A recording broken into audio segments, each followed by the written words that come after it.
요한복음 13장 31절에서 35절입니다.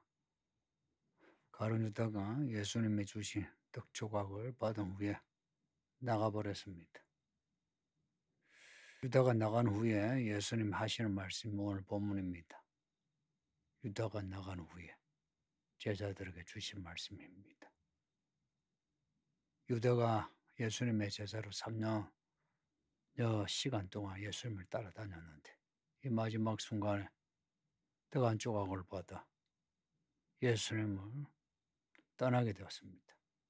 사탄이 들어가서 사탄의 종이 되어 예수님을 팔게 되고, 그러고 나중에 자체가요 자살하게 됩니다.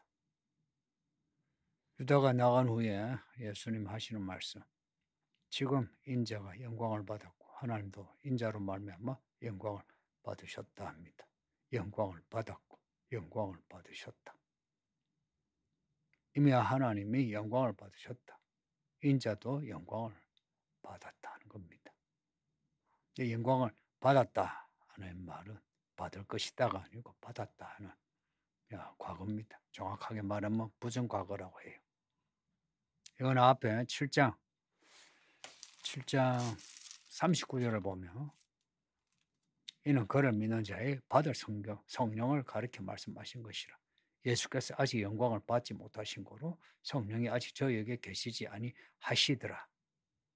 7장에서는 영광을 아직 받지 못하신 거로 나오는데 31절에서는 인자가 영광을 받았고 하나님 또한 영광을 받았고, 그러니까 부정과거로 나옵니다. 혹은 현재 완료로 나오는 겁니다. 예수님이 아버지께 영광을 드리는 것, 하나님의 일을 하심으로 이 땅에 사람으로 태어나신 것, 자라신 것, 세례요한에게 세례를 받으신 것, 광야에서 시험을 받으신 것, 그리고 3년여 동안의 말씀을 전하시고 이적을 행하신 것, 전부 하나님께 영광을 드리는 일입니다. 예수님의 생애 전체가 하나님께 영광이 됩니다. 요한복음 17장 그 뒤에 보면 그 4절에 아버지께서 내게 하라고 주신 일을 내가 이루어 아버지를 이 세상에서 영화롭게 하였사오니, 아버지의 일을 행하심으로 아버지께 영광을 돌리는 겁니다. 하나님의 일을 하는 게 하나님께 영광을 올리는 겁니다. 어떤 일에 좋은 결과로만 하나님께 영광이 되는 게 아니고, 우리가 하나님의 일을 함으로 우리를 부르신 부르심의 경륜을 따라서 하나님의 일을 함으로 그 자체가 하나님께 영광이 된다는 겁니다. 그 7장에 아직 영광을 받지 못하신 거로 하는 이 영광은 죽으시고 부활의 영광입니다. 아직 예수님이 부활의 영광은 아니죠. 오늘 이 31절의 이 영광은 좀 더 넓은 의미의 영광, 그리고 7장에 아직 영광을 받지 않으신 거로 할 때 그 영광은 부활의 죽음과 부활의 영광, 그러니까 부활과 그리고 예수님의 그 모든 일을 이루시는 것, 예수님이 하나님의 일을 하시는 그 안에 부활의 사건이 있죠. 그로 31절의 영광이 7장 그 영광을 포함합니다. 예수님이 하나님의 일을 하는 자체가 하나님께 영광이 된다는 말씀을 잊지 마세요. 우리가 살면서 하나님의 일을 하는 것만으로도 하나님께 영광입니다. 그래서 하나님의 이야기를 살라라고 합니다. 32절에 만일 하나님이 그로 말미암아 영광을 받으셨다면 하나님도 자기로 말미암아 그에게 영광을 주시리니 곧 주시리라. 31절 말씀과 반복이 되죠. 아버지가 아들에게, 아들이 아버지에게 영광을 돌리는 겁니다. 32절 또한 하나님이 예수로 말미암아 영광을 받으셨다면 하나님 또한 예수님에게 그 아들에게 영광을 주시리니 상호 영광을 주시는 겁니다. 삼위 하나님은 삼위 하나님 간에 영광을 주시는 겁니다. 아버지가 아들에게, 아들이 아버지에게, 성령이 이 영광의 역사를 이루시는 겁니다. 이것은 교회 생활의 핵심입니다. 성도와 교제를 나눈다. 성도가 한 성도가 다른 성도에게 영광을 주는 겁니다. 어떻게 영광을 주는? 각자에게 주어진 일을 해냄으로 서로에게 영광을 돌리는 겁니다. 삼위 하나님의 서로 간에 영광을 돌리듯이 또한 성도들 간에 영광을 돌리는 겁니다. 앞에 서로 발을 씻겨라 그러죠. 어떻게 발을 씻겨느냐?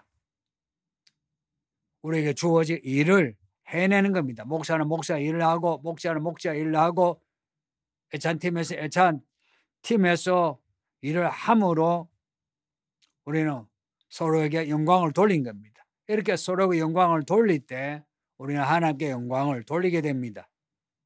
그러니 각자에게 주어진 일을 잘 해내야 합니다. 어떤 좋은 일, 사람들이 알아주는 그런 좋은 일만 했으면 영광이 아니라 우리 각자 지체가 아무리 작은 일이라도 그 작은 일을 해냄으로 영광을 돌리는 겁니다. 33절에 작은 자들아 내가 아직 잠시 너희와 함께 있겠노라. 이 작은 자들아 이 말씀 보세요. 이것은 얘들아 하는 그런 말씀입니다. 따뜻한 말씀입니다. 예수님의 제자들을 얘들아 하고 아버지가 아들을 대하는 그 마음, 따뜻한 마음으로 보십니다. 그래서 마음 아프신 겁니다. 유다에 대해서도 그렇게 마음 아파하신 거예요. 잠시 너희와 함께 있노라. 예수님의 십자가 죽으시기 전까지 잠시 함께 있노라 하는 겁니다. 예수님이 가시는 곳에는 제자들이 이럴 수가 없어요. 예수님이 죽으시고 부활하시고 하늘로 올라가시죠. 예수님은 혼자 올라가셨죠. 제자들은 땅에 남겨졌어요. 그래서 제자들은 예수님이 가시는 곳에 갈 수 없는 겁니다. 이건 앞에서 유대인에게 했던 말씀이 있어요. 내가 가는 곳에 너희는 가지 못한다. 혹은 너희는 알지 못한다. 그렇게 말씀하셨어요.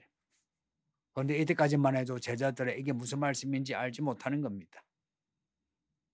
우리의 성경을 기록된 성경으로 읽으니까 이 말씀은 예수님이 나중에 하늘로 승천하신 이 일을 말씀하셨다 하는 걸 알게 되는 거죠. 이렇게 성경을 이렇게 기록된 책으로 우리가 읽을 수 있다는 것은 하나님의 이야기를 좀 더 분명하게 알 수 있는 겁니다. 왜 요한계시록을 우리에게 주셨겠어요? 요한계시록을 통해서 하나님의 하시는 일을 하시고자 하는 일은 이미 하나님의 경륜 안에서 이루어지는 일입니다. 이미 이루어졌다고 보시면 돼요. 그 이루어졌다고 하는 그 일을 우리에게 계시로 우리에게 예언으로 주심으로 그 일들을 준비하라는 겁니다. 그러한 하나님의 종말의 일들을 우리에게 가르쳐 주심으로 이런 일이 일어나니까 너희는 준비를 잘했어. 이러한 재앙 가운데 들어가지 마라. 너희는 나오너라 하는 겁니다. 바벨론에서 나오라 하는 말씀이 있죠. 그것은 일곱인의 이러한 재앙 속에 들어가지 말고 너희는 나오너라 하는 겁니다. 어떻게 나올 수 있습니까? 예수님을 따라감으로. 예수님의 종이 되어 예수님을 따라감으로 그 일곱인의 재앙에서 나올 수 있는 겁니다. 구원받는 성도가 됐어요. 그러면은 이 말씀을 잘 읽고 듣고 행해야 합니다. 34절에 새 계명을 너에게 주노니 서로 사랑하라. 내가 너희를 사랑한 것 같이 너희도 사랑하라 합니다. 사랑입니다. 왜 이 말씀을 읽고 듣고 지키지 못하느냐? 하나님을 사랑하지 않았어. 그리고 하나님의 사랑 안에서 이웃을 사랑하지 않아서 그렇습니다. 믿음이 없어서라고 할 수 있죠. 근데 그 믿음이 어디에서? 그 믿음의 샘물이 어디에 뿌리를 두느냐? 사랑입니다. 사랑입니다. 새 계명이 뭐냐? 사랑하라는 겁니다. 하나님은 사랑이시니 서로 사랑하라는 겁니다. 하나님은 우리를 사랑하신 것처럼 우리도 또 하나님을 사랑하라는 겁니다. 누구를 사랑하라? 원수조차 사랑하라. 이 말씀이 이미 레위기에서 구약에서부터 말씀했어요. 레위기 19장을 꼭 읽어보세요. 원수를 갚지 말고 동포를 원망하지 말고 이웃 사랑하기를 내 몸과 같이 하라. 이미 구약에서부터 말씀하셨어요. 복수하라고 말씀하지 않았어요. 사랑하랍니다. 그러니 성도님도 살면서 여러분이 겪은 이 상처, 아픔, 안 좋은 기억들 그로 인해서 사람 미워하고 복수하고자 하는 마음 그 버리세요. 그 부질없는 일입니다. 우리 하나님 우리와 함께 하셨어요. 이런 구원을 주셨는데 누군가에 대해서 마음 미워하고 복수하고자 하는 거 얼마나 쪼잔한 일입니까? 그건 정말 악한 겁니다. 스스로 자기 인생을 말아먹는 일입니다. 그러니 하나님이 우리를 이처럼 사랑하신 것처럼 우리도 하나님 우리를 사랑하시는 그 사랑을 하나하나 닮아가는 겁니다. 그 요한일서 4장에서 우리가 이 계명을 주께 받았나니 하나님을 사랑한 자는 또한 그 형제를 사랑한다. 하나님을 사랑한 자는 이웃을 사랑하게 되는 겁니다. 이 세 계명을 우리에게 주셨다. 무슨 계명? 사랑하라는 계명입니다. 가룟 유다는 예수님을 사랑하지 않았어요. 예수님의 제자들은 오합지졸이지만 예수님을 사랑하는 그 믿음이 있는 겁니다. 예수님을 사랑하는 믿음이라 했어요. 그 믿음의 뿌리는 사랑입니다. 35절에 너희가 서로 사랑하면 이로써 모든 사람이 너희가 내 제자인 줄 알리라. 사랑하면 예수님의 제자인 줄 안답니다. 왜냐? 예수님이 우리를 사랑하여 이곳에 오셨고 십자가 주셨거든요. 그리고 우리가 성령을 부어주시거든요. 이것이 전부 사랑의 행동입니다. 그러니 그 예수를 믿는데 우리가 서로 사랑하지 않는다면 어떻게 예수님의 제자를 할 수 있습니까? 사람을 얻는데 사랑하지 않는데 어떻게 사람을 얻을 수 있습니까? 왜 사람을 얻지 못하느냐? 뭐 말씀 지식이 없어서 뭐가 없어서가 아니고 사랑이 없어서입니다. 사랑이 없어서 말씀을 읽고 듣고 행하지 못하는 거예요. 사람을 얻는 거 사랑입니다. 이 교회 성도들 부족한 게 사랑입니다. 각자 믿으면 각자가 챙기려고 하는데 사실은 따지고 보면 이기적이죠. 예수님이 이기적이라면 이 땅에 오시지 않죠. 이기적이라면 이 작은 자들과 함께 어울리지도 않죠. 이기적이라면 이 제자들을 참지 않으시죠. 이기적이니까 자기는 나름 바리새인처럼 뭐 하긴 해요. 그러나 사람을 돌아보지 못해요. 돌아보는 게 아니라 사람들을 돌아보면서 삿대질하면서 저 사람 뭐 하니 못하니 하고 따지는 겁니다. 이 교회 성도들 그렇게 되지 마세요. 우리 예수님 말씀하신 거 서로 사랑하면 이로써 모든 사람이 너희가 내 제자인 줄 알리라 하시니까 예수님의 참된 제자 되시기를 예수 이름으로 축복합니다. 아버지 하나님 감사합니다. 오늘 이 말씀을 우리가 주심으로 우리의 부족한 모습을 드러내시고 우리가 어떤 믿음으로 살아야 하는지 가르쳐 주시니 감사합니다. 우리 예수님이 우리를 이처럼 사랑하신 것처럼 우리도 예수님의 사랑을 닮아서 서로 사랑하게 하소서. 이 말씀을 읽고 듣고 행함으로 예수님의 제자인 것이 나타나게 하소서. 이 마지막 때 사람들이 바라는 것 사랑인 것을 알게 하사 부디 서로 사랑하게 하소서. 발을 씻어줘서 사랑하게 하시고 서로의 짐을 져서 사랑하게 하사 아버지 하나님 이 서울에 있는 교회가 사랑의 공동체가 되게 하소서. 그 가족을 사랑하게 하시고 직장의 동료들을 사랑하게 하시고 이 시대에 같이 살아가는 사람들을 사랑할 수 있게 하사 사람 없는 사람들이 되게 하소서. 예수님 이름으로 기도하옵나이다. 아멘.